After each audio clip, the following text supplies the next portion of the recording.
OBC आरक्षण के मुद्दे पर भाजपा और कांग्रेस में आरोप प्रत्यारोप का दौर लगातार जारी है। भाजपा प्रदेश अध्यक्ष वीडी शर्मा के बाद अब प्रदेश उपाध्यक्ष जीतू जिराती ने भी ओबीसी आरक्षण को लेकर बनी स्थिति के लिए कांग्रेस पर जमकर हमला बोला है।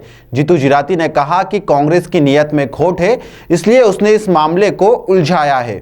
पंचायत चुनाव के मद्देनजर भाजपा प्रत्याशियों की रैली में दाखिल होने आए जीतू जिराती ने ओबीसी आरक्षण को लेकर बनी स्थिति के बाद कांग्रेस पर जमकर हमला बोला।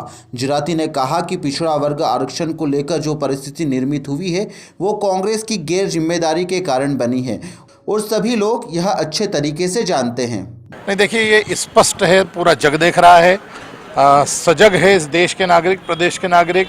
आप सब लोगों के माध्यम से, मीडिया के माध्यम से, सोशल मीडिया के माध्यम से लोगों के बीच में ये सारा संदेश जाता है। सीधी भारतीय जनता पार्टी की स्पष्ट नीति है, नीयत साफ है। हमने पूरी कोशिश और प्रयास किए हैं कि आरक्षण 27% का पिछड़ा वर्ग को मिलना चाहिए, एससी को मिल रहा है, एसटी को मिल रहा है, यहाँ तक कि हमने सामान्य वर्ग तक को भी आरक्षण मिल रहा है। और ये 14% का आरक्षण पूर्व में तय था, 27% के आरक्षण का हमने समर्थन किया। लेकिन स्पष्ट दिखाई दे रहा है कि कांग्रेस की नीयत और उसके अंदर खोट है। जिस तरह से चुनाव को रुकवाने के लिए पिछड़े वर्ग के आरक्षण को कहीं ना कहीं प्रभावित हो, वो ख़त्म हो, इस बात को लेकर के कांग्रेस कोर्ट में गई और कोर्ट ने ये जो डिसीजन दिया है ये कांग्रेस के विरोध के कारण ये डिसीजन आया है।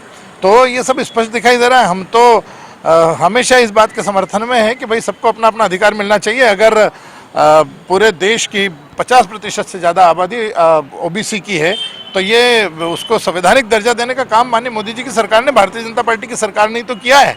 इतने सालों से कांग्रेस की सरकार थी, कभी उन्होंने इस बात का जिक्र तक नहीं किया। तो संवैधानिक दर्जा उसको भारतीय जनता पार्टी के कार्यकाल में मिला है और हम छाती ठोक करके इस बात को कह रहे हैं कि सबका साथ सबका विकास हो। हम सभी वर्गों के साथ में हैं, सभी धर्मों के साथ में है, जिसका जितनी हिस्सेदारी उसकी उतनी भागीदारी भी होना चाहिए और वो मिल भी रही है। जीतू जिराती ने दावा किया कि इस बार पंचायत चुनाव में भाजपा को बड़ी जीत हासिल होगी। उन्होंने कहा कि इंदौर जिलों में 17 में से 13 स्थानों पर चुनाव होने वाले हैं। भाजपा ने सामंजस्य स्थापित करते हुए 13 प्रत्याशी घोषित कर दिए हैं। इसके अलावा जनपद के भी अलग अलग वार्डों में प्रत्याशियों के नाम फाइनल हो गए हैं और जल्द ही इसकी प्रक्रिया भी आगे बढ़ा दी जाएगी। जब ये आपने वोट बैंक को चुराने के लिए माननीय कमलनाथ जी ने 27% की घोषणा तो कर दी, लेकिन उसको अमली जामा ठीक तरीके से पहनाया जाए। 15 महीने की आपकी सरकार थी, न तो आपके वकील वहां पर कोर्ट में खड़े हुए, न मजबूती से पक्ष रखा गया, ये बात सब देखते हैं। और हमने घोषणा की, हमारी सरकार वहां पर खड़ी हुई, हमारे वकील वहां पर खड़ी हुई और माननीय मुख्यमंत्री जी ने इस बात की घोषणा की है कि दिल्ली स्तर तक लगा करके केंद्रीय स्तर तक बड़े से बड़ा वकील इस बात की वकालत के लिए खड़ा किया जाएगा। ये हमने कहा, ये स्पष्ट है। कांग्रेस का तो काम है आरोप लगाना, कांग्रेस को नहीं। देखिए, ये क्या है, उमा जी ने इस बात को कहा है, उमा जी ने कुछ सोच समझ के कहा होगा। और दूसरा, ये सही भी उन्होंने कहा, चुनाव होता है नहीं होता ये हमारे हाथ में नहीं है। एक एजेंसी है, संवैधानिक एजेंसी, जिसके कारण ये सारी चीज़ें हुई है।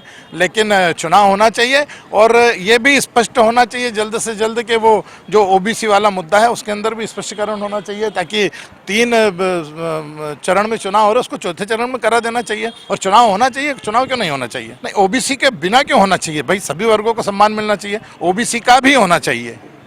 देखिए, जीतू पटवारी जी क्या कह रहे हैं, राहुल गांधी जी क्या कर रहे हैं, दिग्विजय सिंह जी क्या कह रहे हैं, इनके लिए क्या टिप्पणी करना चाहिए?